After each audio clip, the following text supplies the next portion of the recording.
Hello दोस्तों, नमस्कार। मैं प्रकाश चौहान, केमिस्ट्री फैकल्टी। और जैसा कि आप जानते हैं कि आज का हमारा जो चैप्टर है वो है हेलो एल्केन और हेलो एरीन। और इसके अंदर हमने जो पहला लेक्चर और दूसरा लेक्चर लिया था उसके अंदर हमने इंट्रोडक्शन की बात की थी, और उसके साथ ही हम लोग बात कर रहे थे preparation method of halo alkane. तो दोस्तों उसी को आगे कंटिन्यू करते हैं, preparation method of halo alkane. तो प्रिपरेशन मेथड के अंदर अगर हम बात करें प्रिपरेशन मेथड, तो ये मोटे मोटे अगर हम बात करें बनाने के मेथड जो थे वो कौन कौन से थे भाई। एक तो मेरे पास कौन सा था, एल्केन की रिएक्शन एलोजन से करवाते हैं, तो आपने देखा होगा कि आर एक्स प्लस क्या होता है एच एक्स। दूसरा मेथड मेरे पास कौन सा था भाई, दूसरा था एल्कोहल के साथ में। तो एल्कोहल के अंदर आपने क्या देखा, या आर ओ एच एस की रिएक्शन SOCl2 से करवाते हैं। पेरिडीन होता तो भी चलेगी और नहीं होता तो भी चलेगा। इसको डार्जन मेथड कहते हैं, SO2 प्लस HCl। ये हमने बात कर ली है। इसके अलावा अल्कोहल की रिएक्शन अगर आप चाहें तो PCl3 के साथ करवा सकते हैं, PCl5 के साथ करवा सकते हैं। तो हर हाल में अपने को मिलने वाला क्या है, RCl।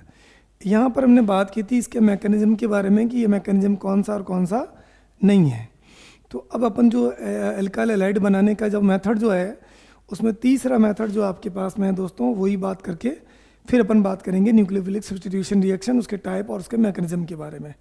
चले तो बात करते हैं आगे चलते हैं दोस्तों। ये लीजिए भैया आपके, है ना, थर्ड केस। तो अब तीसरा जो मेथड है हमारे पास में इसको बनाने का, एल्काइल हैलाइड बनाने का, वो है हैलोजन विनिमय के द्वारा। हैलोजन विनिमय के द्वारा, या इसको अपन कहते हैं by the exchange of halogen. Halogen विनिमय के द्वारा, इंग्लिश में कहते हैं by the exchange of halogen. Halogen के एक्सचेंज के द्वारा अपन कैसे बनाते हैं दोस्तों, ये बात करने जा रहा हूँ। तो इसमें पहला मेथड जो अपने पास में रहेगा वो क्या रहेगा, वो रहेगा अपने पास में, पहली जो विधि है उसका नाम है फिंकेल्स्टाइन विधि या फिंकेल्स्टाइन मेथड। तो फिंकेल्स्टाइन अभिक्रिया कौन सी है, फिंकेल्स्टीन रिएक्शन।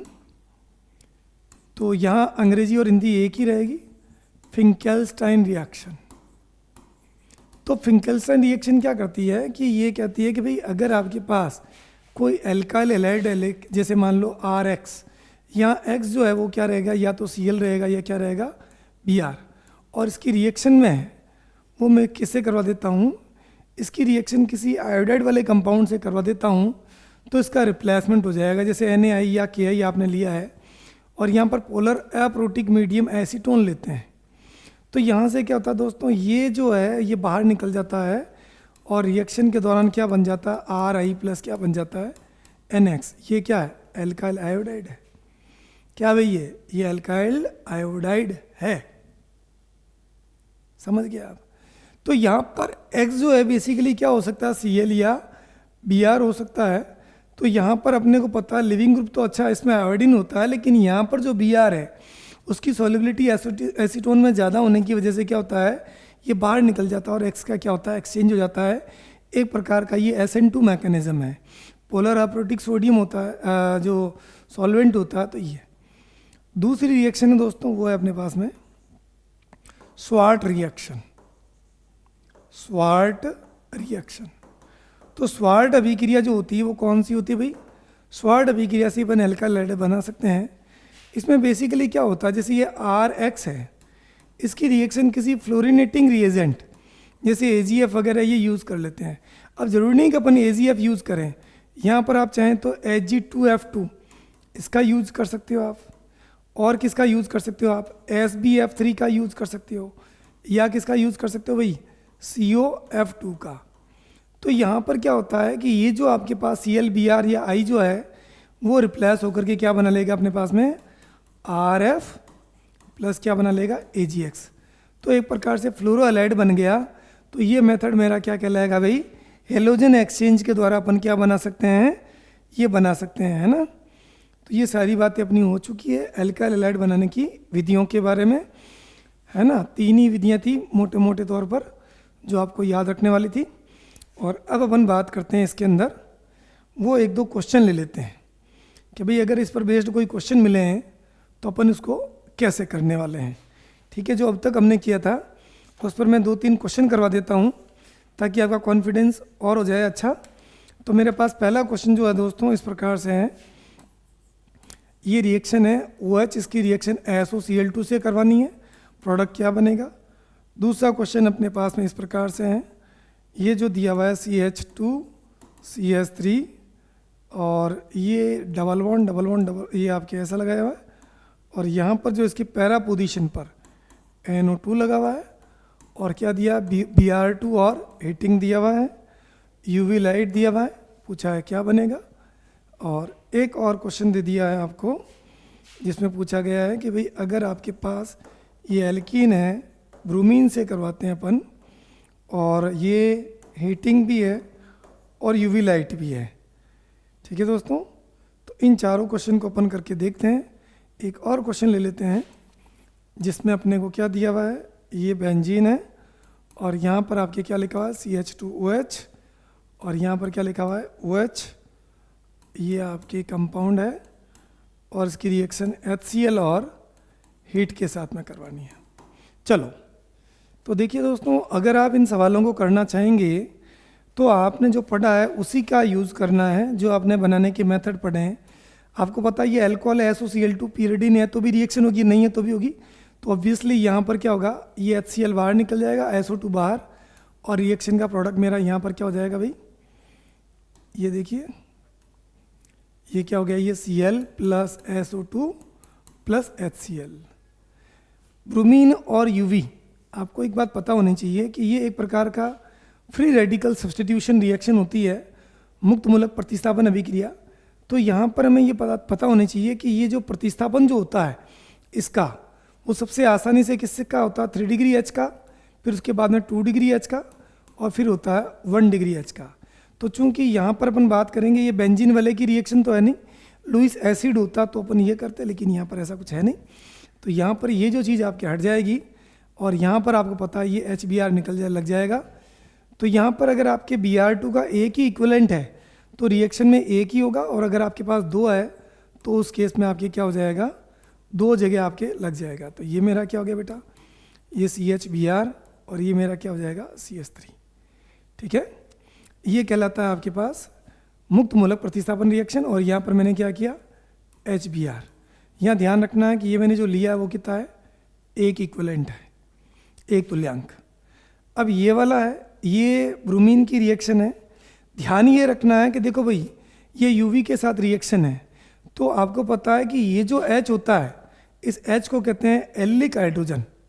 तो यहाँ से क्या हो जाएगा, ये HBr बाहर, और यहाँ से क्या हो जाएगा, ये HBr बाहर। अगर आपने 2 जगह 2 मोल ले लिए इसके तो 2 जगह हो जाएगा, और अगर एक लिया तो एक ही जगह होगा। तो ऑब्वियसली रिएक्शन के अंदर बनने वाला क्या है, यहाँ Br आ जाएगा, और दोस्तों यहाँ भी क्या आ जाएगा, Br प्लस क्या हो जाएगा 2HBr बाहर। तो बड़ा आसान से आप ये कर सकते हो। ये लिया आपने, इसके अंदर HCl के साथ रिएक्शन हो रही है, अल्कोहल है, हीटिंग के साथ में। दोस्तों जैसा कि आप जानते हैं कि ये वाला कंपाउंड है, ये तो आपके फिनोलिक का जो OH समूह है अनुनाद में भाग ले रहा है, लेकिन यहाँ पर कुछ भी भाग नहीं ले रहा है। यहाँ जिंक क्लोराइड का यूज़ कर सकते हो आप, लेकिन आपने हीट कर लिया है। तो यहाँ पर आपको पता ही है कि ये जो एचाइन जो है, ये इसके ऊपर आपको पता है, ये देखेंगे आप तो ये क्या हो गया भाई CH2। ये जो OH जो था, इसका जो H प्लस आयन है, ये अपना लोन पेयर इसको दे देगा, और लोन पेयर देने के कारण यहाँ पर ये पॉजिटिव चार्ज आएगा, ये बाहर निकल जाएगा। और ऑब्वियसली यहाँ बनने वाला क्या है भाई, बनने वाला आपको पता ही है, ये OH एज इट इज़, ये CH2 वाटर, ये H2O लिविंग ग्रुप के फॉर्म बाहर निकल जाएगा, और Cl माइनस यहाँ पर लगने से ये प्रोडक्ट बन जाएगा। तो आप ऐसे सवाल आपको मिल सकते हैं नीट और JEE मेंस के एग्जामिनेशन के अंदर, जिससे आप आसानी से इनको सॉल्व कर सकते हैं। तो दोस्तों अभी तक हमने बात की है हेलो एल्केन बनाने के मेथड, और इस पर बेस्ड आपके 2-3 मैंने क्वेश्चन करवाए हैं जो आप कर सकते हो, ठीक है। अब चलते हैं भाई आगे। तो आगे हमारे पास क्या चीज़ रहने वाली है, चेक करते हैं, लेट्स सी। लीजिए, वो अब अपन बात करेंगे हेलो एल्केन के फिजिकल मेथड। हेलो एरिन अपन बिल्कुल ही अलग ले रहे हैं। तो फिजिकल मेथड या physical properties of, physical properties मतलब गुण, physical properties of halo alkane. Halo alkane की फिजिकल प्रॉपर्टीज क्या है, उनका मेल्टिंग पॉइंट, बॉइलिंग पॉइंट वगैरह ये सारी चीज़ें अपने को चेक करनी पड़ेगी दोस्तों, ठीक है। चलिए भाई, तो physical properties of halo alkane के अंदर पहला अपने पास जो डाइपोल मोमेंट वगैरह ये सारी चीज़ें लेंगे, और यहाँ से भी कई बार क्वेश्चन आ जाता है तो देखना पड़ेगा 1 बाई 1 करके। तो पहला जो मैं ले रहा हूँ वो अपने पास में क्या ले रहे हैं, इनका फिजिकल स्टेट, फिजिकल स्टेट, भौतिक अवस्था। तो भाई भौतिक अवस्था जो होती है फिजिकल स्टेट, उसके अंदर हमें ये पता होना चाहिए कि कौन कौन से गैस है और कौन कौन से द्रव है या कौन से आपके सॉलिड है। तो यहाँ पर आपको दिमाग में ये बात रखनी पड़ेगी। एक फ़ोन आ रहा है, चलो ये कंपनी का छोड़ो उसको। चलो, तो फिजिकल स्टेट मेरे पास क्या है भाई, जो इसके लोअर मेंबर होंगे, लोअर मेंबर जो निम्नतर सदस्य होते हैं, उनके बारे में आप क्या कहेंगे, उनकी फिजिकल स्टेट क्या होगी, गैस। जैसे CH3Cl ले लिया, CH3Br ले लिया, या आपके CH3CH2Cl ले लिया, ऐसे। और जो इसके हायर मेंबर जिनका अणुभार ज़्यादा होगा, उनकी फिजिकल स्टेट आपको पता ही है क्या होगी भाई, सॉलिड होगी। तो ये आपको फिजिकल स्टेट के बारे में। दूसरा पॉइंट है दोस्तों, इनके बॉइलिंग पॉइंट, मेल्टिंग पॉइंट के बारे में बात करें तो यहाँ आपको ये ध्यान रखना है कि मेल्टिंग पॉइंट, बॉइलिंग पॉइंट जो होते हैं, तो आपको पता है कि मेल्टिंग पॉइंट जो होता है वो तो पैकिंग पर भी डिपेंड करता है, लेकिन खास तौर से आपको ये ध्यान रखना है इसका डायरेक्ट लिंक किसके साथ होता है, अणुभार, या अपन कहते हैं मोलर वेट के साथ में, मोलर वेट। तो मोलर वेट जितना ज़्यादा होगा, अपन ये कहेंगे उसका मेल्टिंग पॉइंट या बॉइलिंग पॉइंट भी क्या होगा, ज़्यादा होगा। जैसे एग्जांपल के तौर पर CH3I ले लिया, CH3Br है, CH3Cl है और CH3F के बारे में। तो अपन बात क्या करेंगे भाई, ये बात। तो ये भी इसमें कोई ज़्यादा लंबी चौड़ी बात या समझाने वाली बात नहीं है, लेकिन अगर मैं आपसे ये कह दूं कि ऐसा हेलोजन इसमें कॉमन कर लें, जैसे लेट एज्यूम कि मैंने ये लिया 4 कार्बन का एक कंपाउंड लिया, यहाँ एक ये लिख दिया, दूसरा मैंने दोस्तों एक ब्रांच, 2 की जगह एक ब्रांच रख ली, और फिर मैंने क्या कर लिया,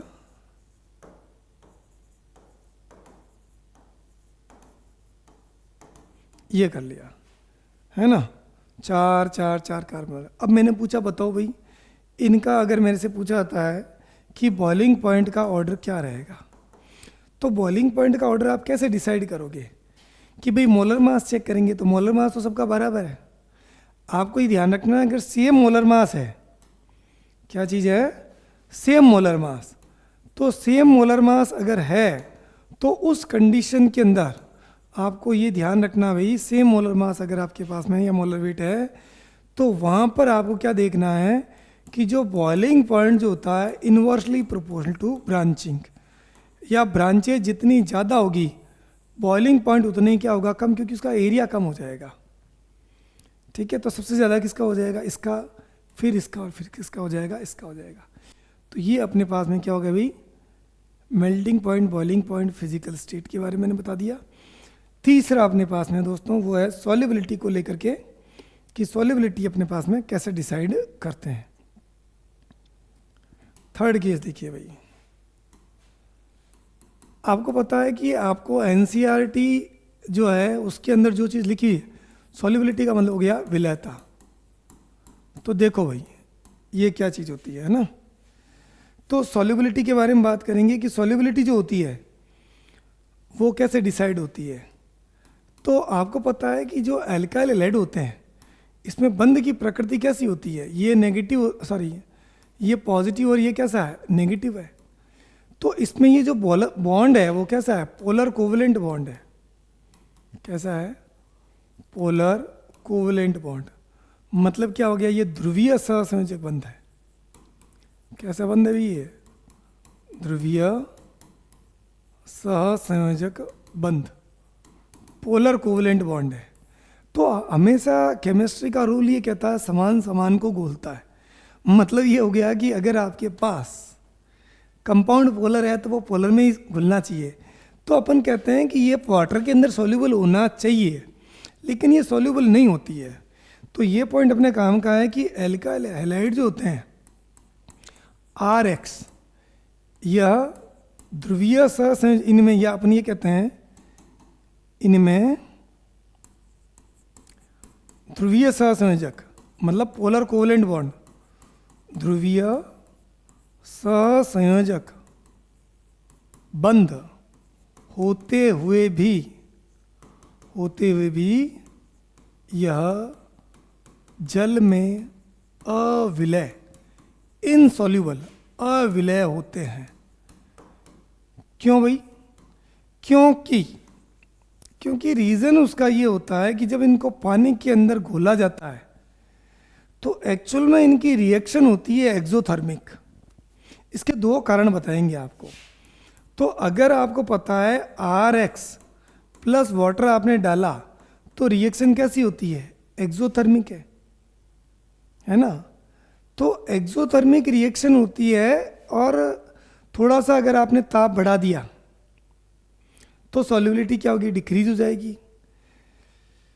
तो बेसिकली अपन बात करें इसके अंदर, तो एल्काइल हैलाइड के अंदर अपन ये कहते हैं कि जो अपन जो मुख्य बात बताना चाहते हैं वो ये है कि ये just opposite to the Le Chatelier principle, जो लीस एटेलियर का जो नियम है उसके ऑपोजिट होता है। इसलिए अपन कहते हैं, ये अपन कहते हैं ऑपोजिट टू ली चैटेलियर। ली चैटेलियर के नियम का जो principle opposite to Le Chatelier principle. इसलिए अपन ये कहते हैं भाई कि ये क्या होता है, पानी के अंदर क्या होता है? इनसॉल्युबल। एक कारण तो ये हो गया। दूसरा रीज़न अपने पास जो है जो काम का है, एक्चुअल में एल्किल हैलाइड के अंदर बॉन्ड तो ध्रुवीय सहसंयोजक है, लेकिन ये जो हाइड्रोकार्बनिक भाग होता है ये वाला, मुख्य कारण तो ये तो कोई मतलब नहीं है इसका। इसमें ये वाला भाग क्या होता है? ये जल विरोधी होता है, हाइड्रोफोबिक होता है भाई। कैसा होता है? जल विरोधी। मतलब क्या हो गया? हाइड्रोफोबिक। ये जल विरोधी भाग है। और इसका ये वाला भाग है वो कैसा है भाई? जल स्नेही। मतलब क्या हो गया? हाइड्रोफिलिक हो गया, हाइड्रोफिलिक। अब अपने को पता है पानी इसको तो घोल सकता है, और ये जल विरोधी भाग जो होता है ये क्या होता है? बड़ा होता है। ये क्या होता है? बड़ा। और बड़े होने के कारण ये क्या करता है? वाटर को क्या करता है? प्रतिकर्षित करता है। इसलिए अपन ये कहते हैं बड़े होने के कारण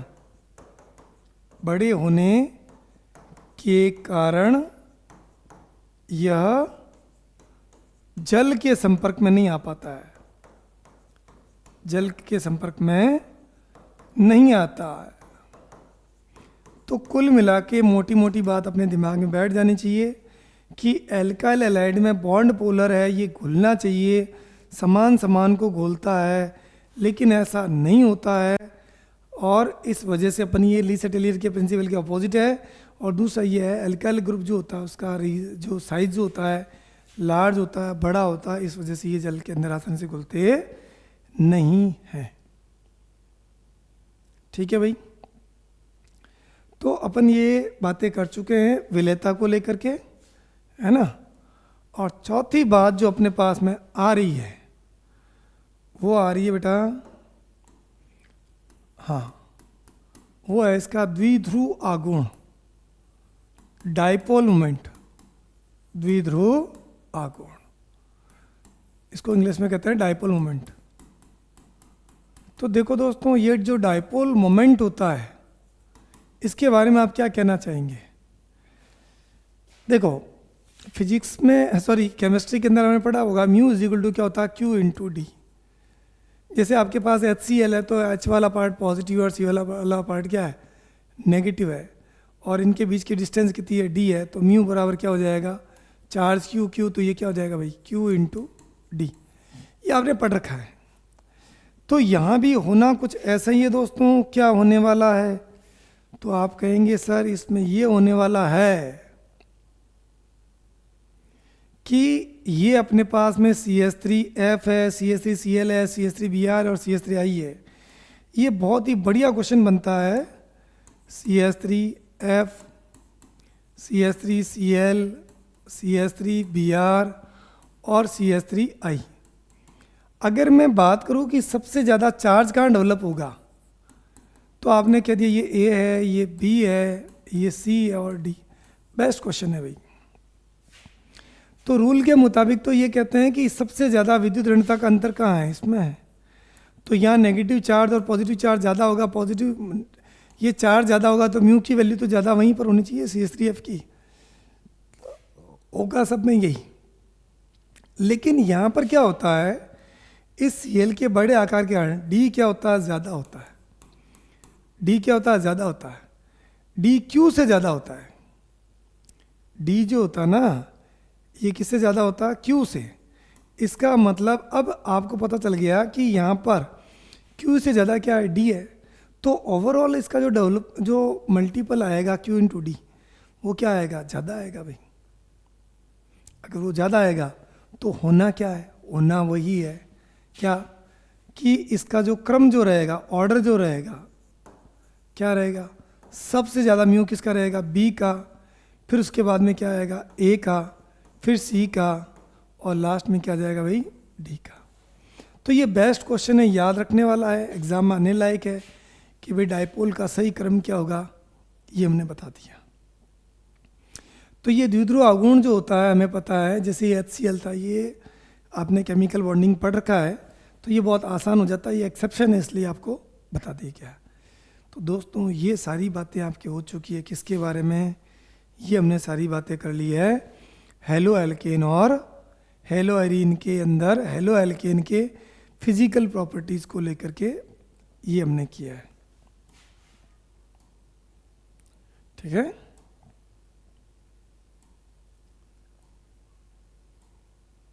चलो भाई अब बात करेंगे आपके केमिकल प्रॉपर्टीज़।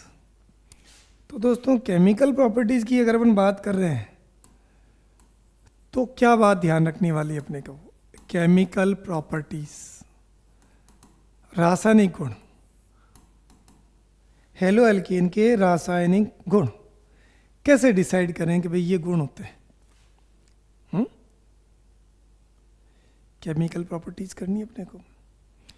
तो एक्चुअल में जो एल्काइल हैलाइड जो होते हैं, इनकी मेन जो रिएक्शन होती है, मेन रिएक्शन वो कौन सी होती है बेटा, तो अपन कहते हैं कि उनकी मेन रिएक्शन होती है एसएन रिएक्शन या न्यूक्लियोफिलिक सब्स्टिट्यूशन रिएक्शन। ये RX है, इसकी जो मेन कैरेक्टरिस्टिक्स रिएक्शन जो होती है, कैरेक्टरिस्टिक्स का मतलब लाक्षणिक अभिक्रिया, वो कौन सी होती है, NSR। NSR कह दो या SN रिएक्शन कह दो, एक ही बात है। मतलब क्या हो गया, नाभिक स्नेही प्रतिस्थापन अभिक्रिया, हिंदी नाम क्या हो गया, full name nucleophilic substitution reaction. ये इसकी मेन रिएक्शन है भाई, न्यूक्लियोफिलिक सब्स्टिट्यूशन रिएक्शन। अब अगर अपन इसके बारे में बात करेंगे दोस्तों, तो क्या चीज़ आएगी अपने पास में, अपने पास ये चीज़ आएगी कि ये रिएक्शन होती क्या है, इसको कैसे एक्सप्लेन करते हैं, इसके टाइप। तो जितने भी सारे क्वेश्चन बनने वाले हैं वो सारे इस NSR, तो आपने पढ़ा होगा कि NSR रिएक्शन जो होती है, न्यूक्लियोफिलिक सब्स्टिट्यूशन रिएक्शन, इसके अलग अलग टाइप होते हैं भाई। SN1 होता है, SN2 होता है, ये अपन बताएंगे आपको अभी। SNI मैंने अभी आपको पिछली क्लास पढ़ाई थी। SNAE रिएक्शन होती है ना, और क्या होती है, SNNGP रिएक्शन होती है, SNAE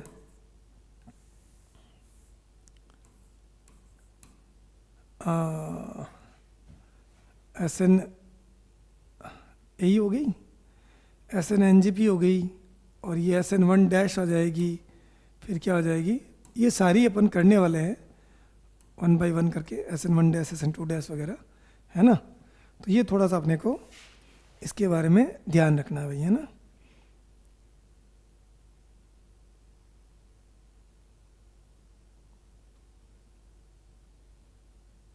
चलिए तो पहले अपन जो बात करेंगे वो बात करेंगे भाई इसके बारे में। 1 मिनट रुकना भाई, थोड़ा सा एक मैसेज कर रहा हूँ।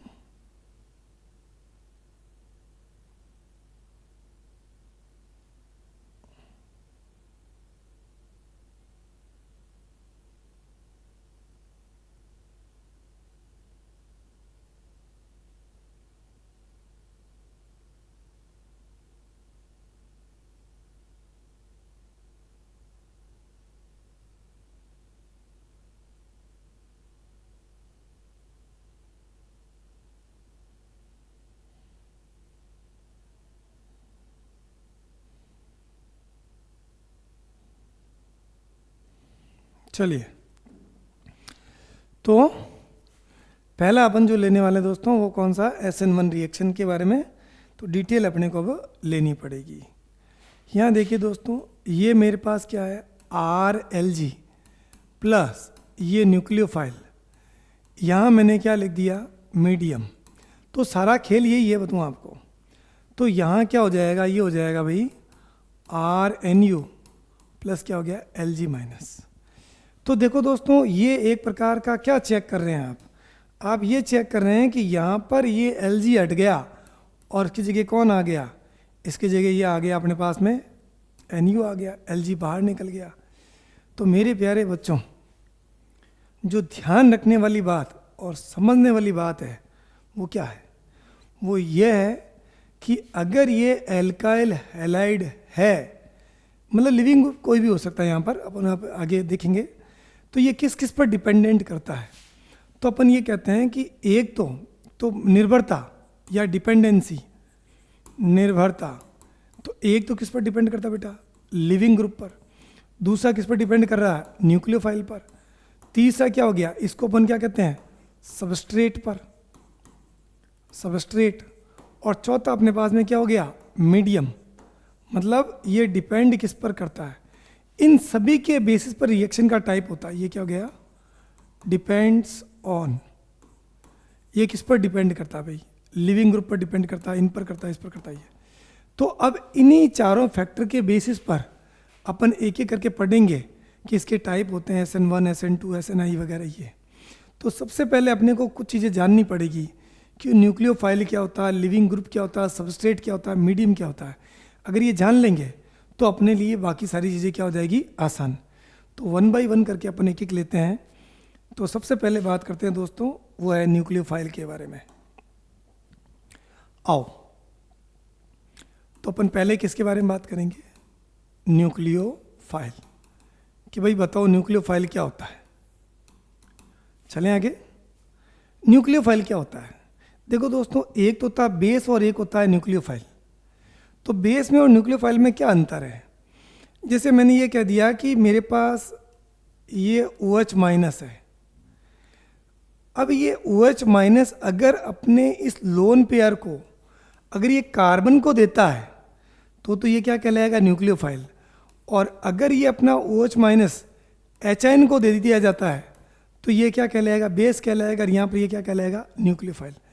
तो बेसिकली हमें ये जानना है कि जो नाभिक से स्नेह करता है, इसका हिंदी नाम होता है भाई नाभिक से स्नेह, नाभिक स्नेही। तो क्या चीज़ होती है, ये पॉजिटिव हो सकता, सॉरी ये अपन कहते हैं नेगेटिव या न्यूट्रल, नेगेटिव या न्यूट्रल स्पीसीज जो कार्बन को लोन पेयर का दान करके, डोनेट करके बंद बनाता है। क्या बनाता है बेटा, बंद बनाता है, उसे क्या कहते हैं, बंद बनाता है, उसे अपन क्या कहते हैं, न्यूक्लियोफाइल कहते हैं। ये नेगेटिव हो सकता है, न्यूट्रल होता है, और ये कार्बन को लोन पेयर का डोनेशन करके क्या करेगा, बॉन्ड बनाएगा। अब न्यूक्लियोफाइल के भाई बात करेंगे टाइप के बारे में। ये टाइप, तो ये टाइप कौन कौन से होते हैं, तो टाइप के अंदर एक तो होता है दोस्तों वीक न्यूक्लियोफाइल और दूसरा क्या होता है, स्ट्रॉन्ग न्यूक्लियोफाइल। एक होता है वीक न्यूक्लियोफाइल और दूसरा मेरा कौन सा होगा, स्ट्रॉन्ग। दूसरा कौन सा होता है, स्ट्रॉन्ग न्यूक्लियोफाइल। तो जनरली ये कहते हैं कि जो लोन पेयर इजीली डोनेट कर सकता है, जो इजीली डोनेट कर सकता है वो क्या है, वीक न्यूक्लियोफाइल। सॉरी, जो डिफिकल्ट मतलब जो हार्डली लोन पेयर का डोनेट करता है, लोन पेयर डोनेट करता है, वो क्या कहलाएगा, वीक न्यूक्लियोफाइल। जो इजीली लोन पेयर को डोनेट करता है वो क्या कहलाएगा भाई, स्ट्रॉन्ग न्यूक्लियोफाइल। और इससे बना हुआ बॉन्ड कैसा होता है, जनरली बॉन्ड कैसा होता है, अपन कहते हैं वीक बनेगा। और यहाँ पर बॉन्ड कैसा बनेगा, ये इजीली लोन पेयर डोनेट करता है तो यहाँ बॉन्ड कैसा बनेगा, अपन ये कहते हैं कि यहाँ वीक बनेगा और यहाँ बॉन्ड कैसा बनेगा, कॉमन सेंस की बात है, यहाँ बॉन्ड कैसा बनेगा, स्ट्रॉन्ग। जो स्ट्रॉन्ग का मतलब यही तो हुआ। अब इसका कंपैरिजन कैसे करेंगे, तो वीक न्यूक्लियोफाइल जो होते हैं, इसके मोस्टली जो एग्जाम्पल जो होते हैं वो क्या होता है, न्यूट्रल कंपाउंड होते हैं। कौन से होते हैं, न्यूट्रल। और इसके जो एग्जाम्पल जो होते हैं वो क्या होते हैं, आयंस होते हैं। क्या होते हैं भाई, आयंस, जिसके ऊपर negative charge, ions with negative charge, या ये लिख दूं मैं, नेगेटिव आयंस। तो नेगेटिव अगर आयंस हैं तो मेरे क्या कहलाएंगे, स्ट्रॉन्ग न्यूक्लियोफाइल। और न्यूट्रल कोई भी आपके मॉलिक्यूल है, neutral molecule with lone pair, neutral molecule with lone pair, जिसके पास लोन पेयर है भाई ये। अब अपन एग्जाम्पल लेते हैं। एग्जाम्पल में क्या रहेगा, आपने देखा होगा एक वाटर है और इसका कॉन्जुगेट मैंने क्या किया, OH माइनस, HN बाहर निकाल लिया। तो आपको पता है पानी में से HN बाहर निकलने के बाद OH नहीं बनेगा। तो इन दोनों में स्ट्रॉन्गर न्यूक्लियोफाइल कौन सा होगा, सॉरी, क्योंकि ये आपको पता है ये ज़्यादा स्ट्रॉन्गर होगा, OH माइनस, क्योंकि ये नेगेटिव है ये। दूसरा एग्जाम्पल के तौर पर मैंने ले लिया अमोनिया। अब अमोनिया के अंदर मुझे पता है कि HN को बाहर निकाल लूँ तो क्या बन जाएगा, NH2 माइनस। तो इन दोनों में स्ट्रॉन्गर कौन सा होगा, NH2 माइनस। अगर मैंने ये कह दिया भाई कि मेरे पास दूसरा कोई कंपाउंड, जैसे ये कह दिया मैंने PH3 के अंदर PH2H और दूसरा क्या है PH2 माइनस, लोन पेयर तो दोनों के पास है, लेकिन मुझे एक बात पता होनी चाहिए दोनों में स्ट्रॉन्गर कौन सा होगा, ये वाला होगा। अगर आपके पास H2S है, ठीक है भाई, और इसमें से मैंने क्या किया SH माइनस, तो स्ट्रॉन्गर कौन सा होगा, SH माइनस। अगर मैंने ये कह दिया कि मेरे पास ये है HCN, सॉरी HCN में नहीं आएगा, तो कुल मिला के आपके दिमाग में ये बात आ जानी चाहिए कि अगर नेगेटिव में, और ये अल्कोहल के बारे में बात कर लेते हैं, CH3OH, अगर आपने दोस्तों ये लिया है CH3O माइनस, तो दोनों में अच्छा स्ट्रॉन्गर न्यूक्लियोफाइल कौन सा होगा, ऑब्वियसली ये वाला होगा। तो negatively charge species are stronger nucleophile in comparison to the neutral. तो ये मैंने आपको सारी बात बता दी है स्ट्रॉन्ग और वीक न्यूक्लियोफाइल के बारे में। चले आगे, मजा आया। अब बात करें कि सर अगर आपके पास अलग अलग न्यूक्लियोफाइल दिए हुए हैं तो आपको एक बात ध्यान रखना है कि अलोंग द पीरियड, अगर पीरियड के साथ अगर आपको देखना है तो आपको वहाँ क्या चेक करोगे, EN के आधार पर EN बेस रहेगा। अलोंग द पीरियड मतलब क्या हो गया, तो यहाँ पर जो स्ट्रेंथ ऑफ न्यूक्लियोफाइल जो रहेगी, स्ट्रेंथ ऑफ न्यूक्लियोफाइल वो क्या रहेगी, EN जितनी ज़्यादा होगी न्यूक्लियोफिलिक स्ट्रेंथ उतनी क्या होगी, कम। सर कैसे, हम समझे नहीं, लो भाई CH3 minus, NH2 minus, OH minus और F माइनस। अब मैंने पूछा भाई बताओ इसकी न्यूक्लियोफिलिक स्ट्रेंथ क्या होगी, तो जिसकी EN जितनी कम होगी उसकी स्ट्रेंथ उतनी क्या होगी, ज़्यादा। तो सबसे स्ट्रॉन्गर कौन सा होगा, समझ गए आप। और अलोंग द पीरियड, अगर आप पीरियड के बाद में अलोंग द ग्रुप देखेंगे ग्रुप, तो वहाँ पर मुझे पता होना चाहिए कि strength of nucleophile, strength of nucleophile वो क्या होती है, साइज के प्रोपोर्शनल होती है। साइज जितनी बड़ी होगी अपन क्या कहेंगे, जैसे अगर आई माइनस है, बी आर माइनस है, सी एल माइनस है, एफ माइनस, कहते हैं ना जो छोटा होता है ना उसका कलेजा भी छोटा होता है, उसकी किसी चीज़ को देने की ताकत क्या होती है, कम होती है। तो यहाँ पर क्या हो गया बेटा, ये रहेगा।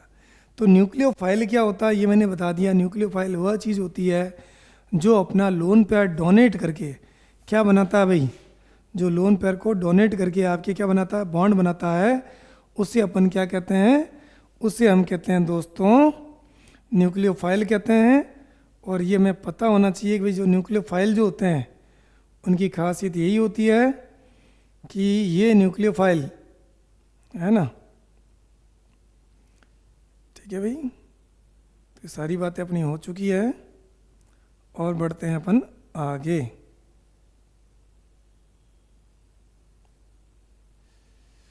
ठीक है दोस्तों, चलिए भाई।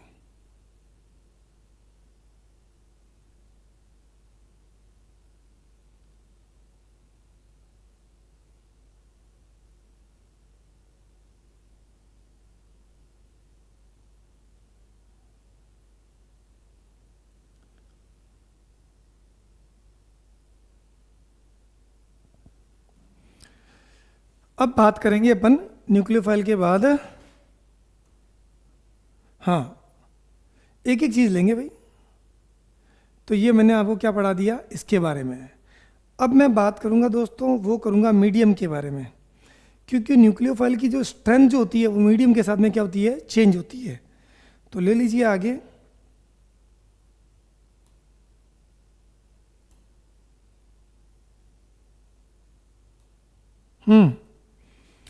मीडियम, तो मीडियम जो होता है दोस्तों ये दो प्रकार का होता है। एक होता है polar protic medium, polar protic medium, और दूसरा होता है polar aprotic medium.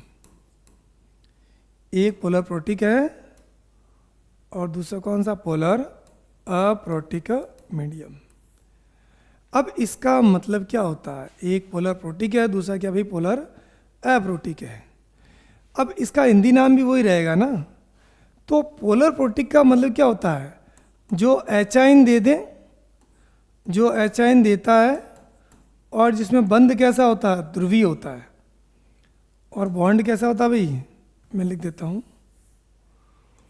Polar bond, polar bond and जो एचाइन को क्या करता है, डोनेट करता है, वो क्या कहलाएगा, पोलर प्रोटिक।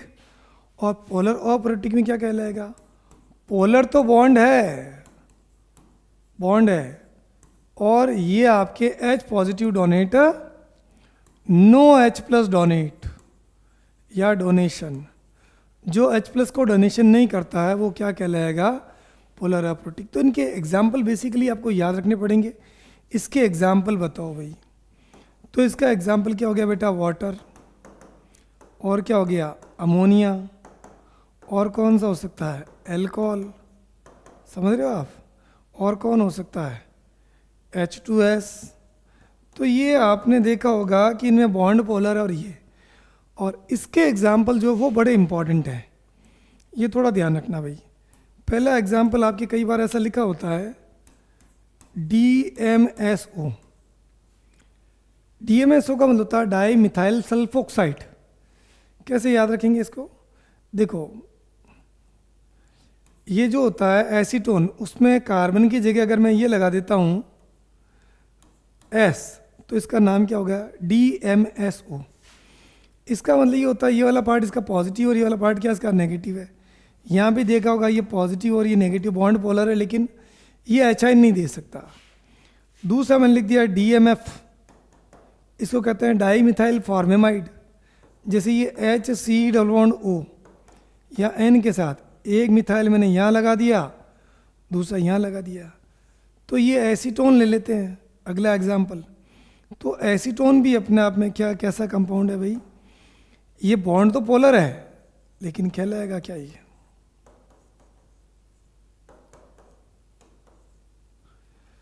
तो ये आपके क्लियर हो गया मीडियम क्या क्या होते हैं ये।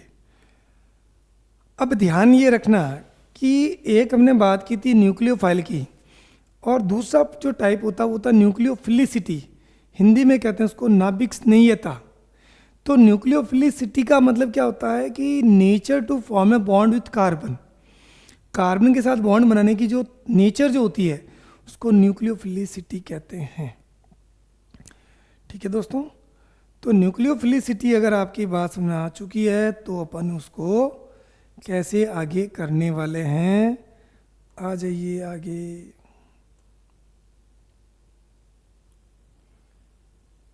चलिए, तो अब बात करेंगे ऑर्डर ऑफ न्यूक्लियोफिलिसिटी। तो पहले एक वर्ड लेता हूं मैं, न्यूक्लियोफिलिसिटी।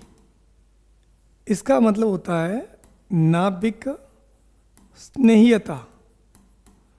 तो ये क्या होती है नाभिक स्नेहीयता? मतलब ये होता है न्यूक्लियोफाइल की कार्बन को लोन पेयर डोनेट करके बंध बनाने की शक्ति। तो क्या कहेंगे? न्यूक्लियोफाइल की कार्बन को लोन पेयर का दान करके बंध बनाने की क्षमता को, बंध बनाने की power. The power of nucleophile to donate a lone pair to carbon is called as nucleophilicity. की क्षमता को क्या कहते हैं भाई? नाभिक स्नेहीयता। तो अब दोस्तों ये जो होती है नाभिक स्नेहीयता, it also depend on the medium. It also depends on the medium. ये मीडियम पर डिपेंड करती है कि मीडियम कैसा है भाई ये। तो अगर मैं बात करूं, पहला मीडियम ले लेता हूं, वो मेरा मीडियम कौन सा है? Polar protic medium. अगर आपके पास पोलर प्रोटिक मीडियम है तो क्या होगा? ये अपन लिख देते हैं in polar protic medium. Polar protic medium के अंदर कैसी रहेगी? अब आपको पता है कि अगर मेरे पास जैसे मैंने बात कर ली, जैसे एग्जाम्पल के तौर पर H2O का यूज़ किया मैंने, तो आपको पता है इसमें H प्लस होता है और दूसरा क्या होता है? OH minus. तो अगर ये F माइनस है, Cl माइनस है, Br माइनस है और I माइनस, तो आपने देखा होगा -1 चार्ज तो सब पर बराबर है, लेकिन सबसे ज़्यादा नेगेटिव चार्ज अगर अपन बात करेंगे तो किस पर माना जाएगा? चार्ज तो बराबर है लेकिन चार्ज डेंसिटी ज़्यादा क्या है? इसकी साइज़ क्या है भाई? इसकी साइज़ छोटी है, बताऊँ आपको। इसकी साइज़ क्या है? स्मॉल है। और अगर स्मॉल साइज़ है तो इसकी साइज़ क्या? थोड़ी बड़ी है। इसकी साइज़ क्या है? और बड़ी है। और इसकी क्या है? बहुत ज़्यादा बड़ी है। तो जो पानी का मॉलिक्यूल आएगा, जैसे ये आ रहा है HOH, ये प्लस और ये क्या हो गया? माइनस, तो ये इसकी तरफ अट्रैक्ट होगा कि नहीं होगा भाई? तो यहाँ पर अपन कहते हैं फ्लोराइड आयन जो है साइज छोटी है, तो यहाँ पर जो आपके पानी के मॉलिक्यूल है चार्ज डेंसिटी ज़्यादा है, तो यहाँ पर सराउंडिंग क्या होगी? ज़्यादा होगी। सराउंडिंग ज़्यादा होगी तो डोनेटिंग कैपेसिटी क्या हो जाएगी? कम हो जाएगी। तो ये ध्यान रखना अपने को, ठीक है भाई। तो यहाँ क्या देखा आपने? यहाँ देखा चार्ज डेंसिटी, जो आवेश घनत्व है, चार्ज डेंसिटी क्या है? हाई है। अगर आवेश घनत्व ज़्यादा है तो इसको जो घेरने का surrounding by water, surrounding by water, वो भी क्या होगी? हाई होगी। अगर सराउंडिंग ज़्यादा है तो लोन पेयर की डोनेटिंग कैपेसिटी क्या हो जाएगी? इसलिए डोनेटिंग कैपेसिटी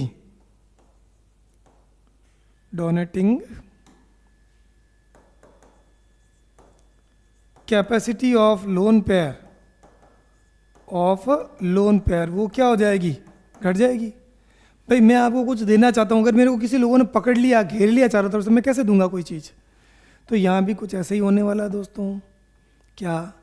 सबसे ज़्यादा आपके डोनेटिंग, अब यहाँ पर क्या चार्ज डेंसिटी कम है, यहाँ चार्ज डेंसिटी क्या है, लो है। सराउंडिंग भी क्या होगी, सराउंडिंग भी क्या होगी, लो होगी। जब सराउंडिंग लो है तो donating capacity of lone pair वो क्या होगी, लोन पेयर को जो डोनेटिंग कैपेसिटी क्या हो जाएगी, लोन पेयर डोनेटिंग कैपेसिटी वो क्या होगी दोस्तों, वो हाई होगी। तो सबसे ज़्यादा क्या होगा भाई, ये होगा। तो पोलर प्रोटिक मीडियम के अंदर ध्यान रखना है सबसे अच्छा लोन पेयर देने वाला कौन होगा, तो अपन बात करेंगे I-। ठीक है। दूसरी बात करते हैं in polar aprotic medium be in. अगर ये बातें आपको पता है तो बाकी सारी रिएक्शन बहुत आसान हो जाएगी। In polar aprotic medium, polar aprotic medium अगर हुआ तो क्या होने वाला है, तो आपको पता होना चाहिए कि भाई अगर आपके पास ये F माइनस है, Cl माइनस है, Br माइनस है और I माइनस, तो पोलर प्रोटिक मीडियम क्या करता है आपको पता। जैसे ये एसीटोन मैंने लिया तो आपको इतनी बात पता होनी चाहिए कि ये किसको सराउंड करेगा, इसका कार्बन वाला पार्ट तो किसी काम का ही नहीं है। क्यों, क्योंकि ये बड़े ग्रुप की वजह से ये किसको घेरेगा, तो अपन ये कह सकते हैं ये आपके पॉजिटिव चार्ज को ही न्यूट्रलाइज करेगा। तो कहने का अर्थ ये हो गया कि यहाँ पर एक्चुअल में ये जो चीज़ है भाई कौन सा O माइनस या ये जो नेगेटिव चार्ज है ये डिसाइड करेगा भाई न्यूक्लियोफिलिसिटी मतलब लोन पर दे करके। तो यहाँ पर अगर हम बात करें तो आप देख रहे हैं दोस्तों कि ये जो कंडीशन आ रही है, क्योंकि ये पॉजिटिव चार्ज तो गिरा हुआ है लेकिन नेगेटिव चार्ज क्या इसका फ्री है। अगर ये नेगेटिव का नेगेटिव पर रिपल्शन क्या मिलेगा ज़्यादा, तो ये कहेंगे इसको इंस्पायर करेगा, इसको भगाएगा कि तू जा उस पर अटैक कर कार्बन के ऊपर और बॉन्ड बना। तो पोलर अप्रोटिक मीडियम अगर अपने पास में है तो नेगेटिव चार्ज आपके लिए इसके ऊपर आया हुआ नेगेटिव चार्ज इसके लिए अनुकूल है, इसके लिए क्या है, अनुकूल है। तो इसका मतलब यहाँ पर जो ऑर्डर ऑफ न्यूक्लियोफिलिसिटी रहेगा, ऑर्डर ऑफ न्यूक्लियोफिलिसिटी वो क्या रहेगा, न्यूक्लियोफिलिसिटी वो क्या रहेगा भाई, सबसे ज़्यादा F माइनस Cl माइनस और Br माइनस। अब रीज़न क्या लिखेंगे, रीज़न क्लियर है कि यहाँ पर इसको क्या मिलेगा, जो अपन कहेंगे एसीटोन के ऑक्सीजन से लेस रिपल्शन, लेस रिपल्शन, इसलिए क्या हो जाएगा, लेस अटैकिंग पावर। भाई अपन कहते हैं ना बच्चे के ऊपर अपन कहते हैं कि उसको कहें जा उस पर अटैक कर ले, तो ये अटैक कम करेगा। क्यों, क्योंकि इसको रिपल्शन क्या मिल रहा है, कम। और यहाँ पर F माइनस जो है भाई हमें पता कार्बन के साथ बॉन्ड बनाएगा कौन, फ्लोराइड, क्लोराइड, ब्रोमाइड, आयोडाइड, ये जाएंगे, यही तो नेगेटिव चार्ज है।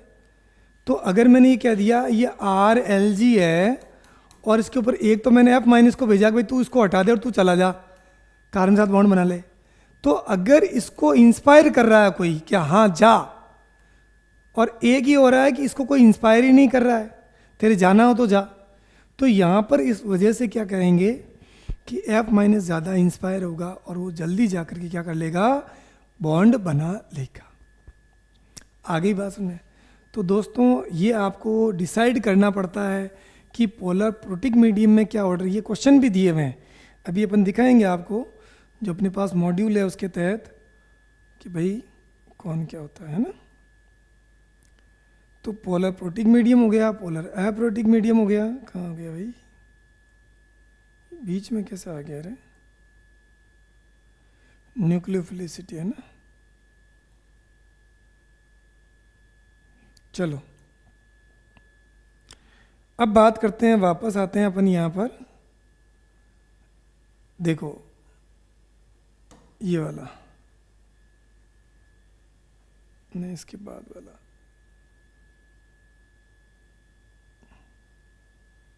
हाँ। तो अपने न्यूक्लियोफाइल हो गया और क्या हो गया भाई, मीडियम, ये भी अपने हो गया। अब बात क्या करने वाले हैं अपन, अब बात जो करेंगे अपन वो करेंगे अपन सबस्ट्रेट की, फिर किसकी करेंगे, लिविंग ग्रुप की। ठीक है, चलो सबस्ट्रेट के बारे में बात करते हैं।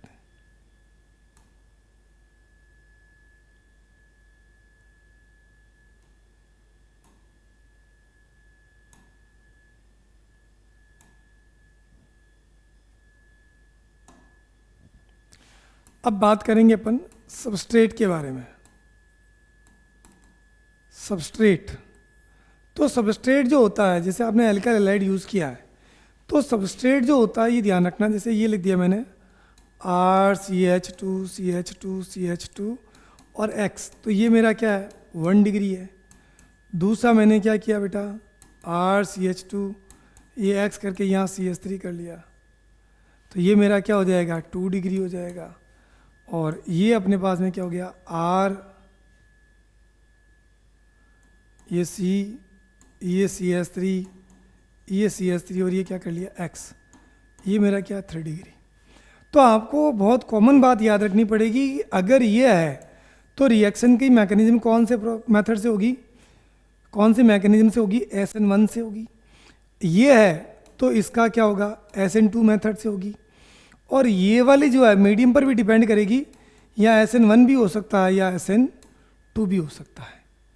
तो यहाँ अभी जो हमने बात की थी पिछली क्लास के अंदर, सॉरी पिछली स्लाइड के अंदर, वो थोड़ा ध्यान रखना है कि जो पोलर प्रोटिक मीडियम जो होता है, ये बहुत कॉमन हमें बात पता होनी चाहिए, ये SN1 रिएक्शन के लिए एप्लीकेबल होता है और ये जो होता है SN2 के लिए एप्लीकेबल होता है।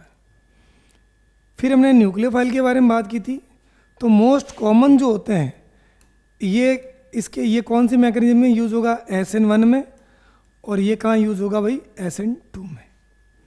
ठीक है, तो ये मोटी मोटी बातें अगर आपको पता है तो बहुत आसान हो जाएगा अपने पास में, है ना भाई।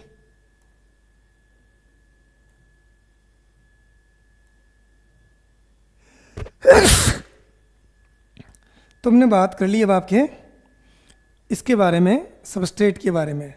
और लास्ट हमारे पास जो बचने वाला है वो कौन सा भाई, 5 नंबर पर, वो है लिविंग ग्रुप। तो लिविंग ग्रुप क्या होता है, Lg, जो हटने वाला ग्रुप होता है। जैसे ये RX है या यहाँ RLG लगा दिया, तो ये हटने वाला समूह। तो अब ये लिविंग ग्रुप जो होता है, इसके भी 3 टाइप होते हैं। इसके भी क्या होते हैं, 3 टाइप होते हैं। एक तो क्या है स्ट्रॉन्ग लिविंग ग्रुप, या अपन कहते हैं सॉरी गुड लिविंग ग्रुप। क्या होता है गुड लिविंग ग्रुप। दूसरा क्या होता है मॉडरेट लिविंग ग्रुप। और तीसरा क्या होता है बेटा बैड लिविंग ग्रुप। कुछ भी कर दो छोड़ के जाते ही नहीं है, ये बैड लिविंग ग्रुप कहलाते हैं। तो गुड लिविंग ग्रुप कौन से होते हैं, अगर आपके पास कहीं N2 आ जाए, इसके ऊपर पॉजिटिव चार्ज आए, तो अच्छा गुड लिविंग ग्रुप होगा। अगर आपके पास वाटर आ गया, इस पर पॉजिटिव चार्ज आ गया, तो ये भी अच्छा लिविंग ग्रुप है ना। तो ये हमें पता करना पड़ेगा कि भाई गुड लिविंग ग्रुप कौन से होते हैं, बैड लिविंग ग्रुप कौन से होते हैं। मॉडरेट के अंदर क्या आ जाएगा, X माइनस जो आते हैं वो अपने आप में क्या है ना। अपन कहते हैं ना कि जो बैड का मतलब क्या होता है, जो स्ट्रॉन्ग बॉन्ड बनाते हैं, स्ट्रॉन्ग बॉन्ड विथ कार्बन। तो जो कार्बन के साथ स्ट्रॉन्ग बॉन्ड बनाए हुए हैं वो क्या कहलाएंगे, बैड लिविंग ग्रुप कहलाएंगे। जैसे एग्जाम्पल के तौर पर मैंने ये कह दिया कि NH2 माइनस है ना भाई, तो ये बहुत ही मतलब बैड लिविंग ग्रुप, ये आसानी छोड़ेगा ही नहीं किसी को। इन दोनों के अलावा जो मिलने वाले हैं तो वो मेरे पास क्या कहलाएगा, है ना, वो मॉडरेट में आ जाएगा। तो लिविंग ग्रुप जो होते हैं वो एक्चुअल में अपन कहते हैं कि लिविंग ग्रुप एबिलिटी होती है। अगर आपको ये कुछ भी समझ नहीं आए तो ये ध्यान रखना, प्रोपोर्शनल टू द स्टेबिलिटी। जिसकी स्टेबिलिटी जितनी ज़्यादा होगी, अपन ये कहेंगे कि वो उतना ही अच्छा लिविंग ग्रुप होगा। तो यहाँ कई बार क्वेश्चन भी आ जाता है कि बताओ लिविंग ग्रुप एबिलिटी सबसे ज़्यादा किसकी होगी। जैसे एग्जाम्पल के तौर पर मैंने ले लिया, ये लिया मैंने CF3COO माइनस, दूसरा मैंने क्या ले लिया CF3 -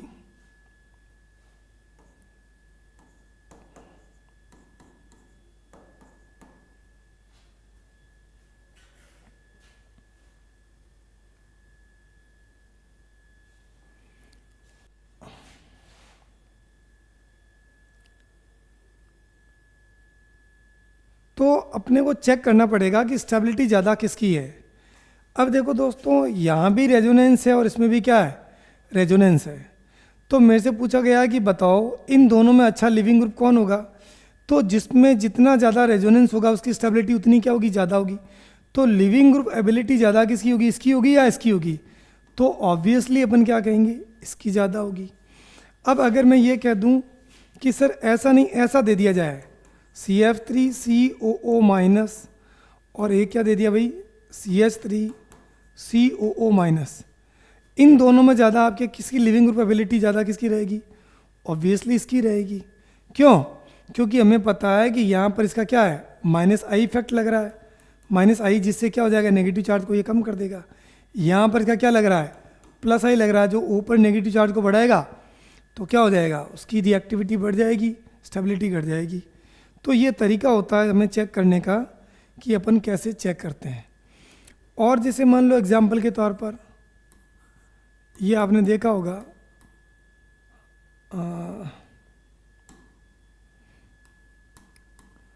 SO3 माइनस, इसको हम लोग कहते हैं टॉसिलेट।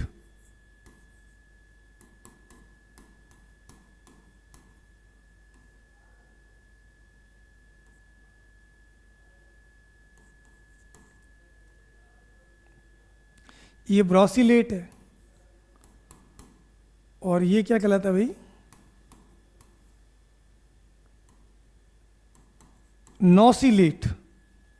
अब इनसे पूछा जाता है कि बताओ लिविंग ग्रुप एबिलिटी का ऑर्डर क्या रहेगा, लिविंग ग्रुप एबिलिटी सबसे अच्छा लिविंग ग्रुप कौन सा होगा, क्या आंसर आएगा इसका।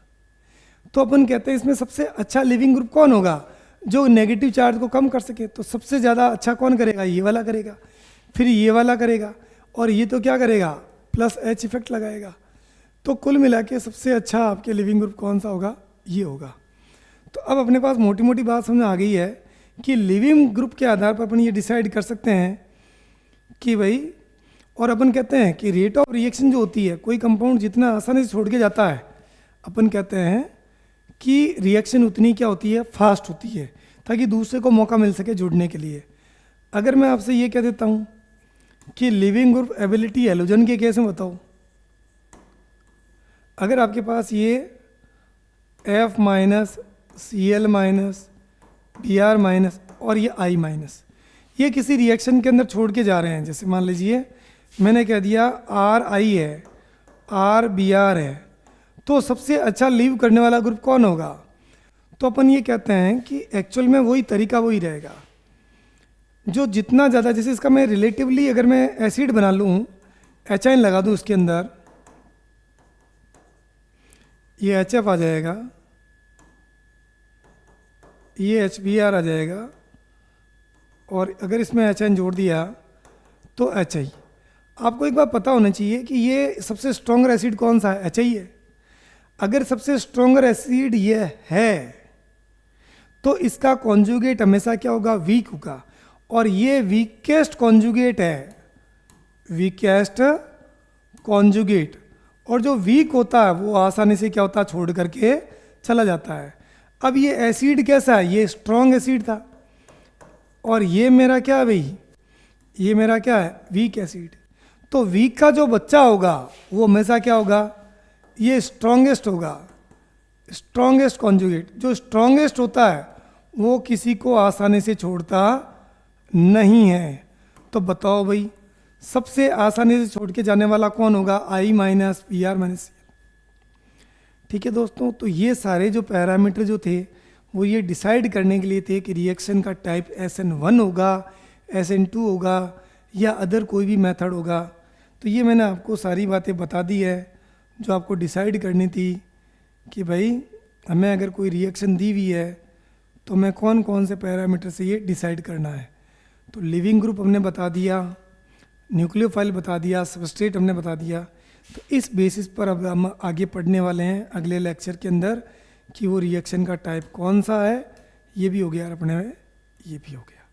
ठीक है दोस्तों, मिलते हैं अगली क्लास में। Till then keep watching, keep study and keep connected. Thank you.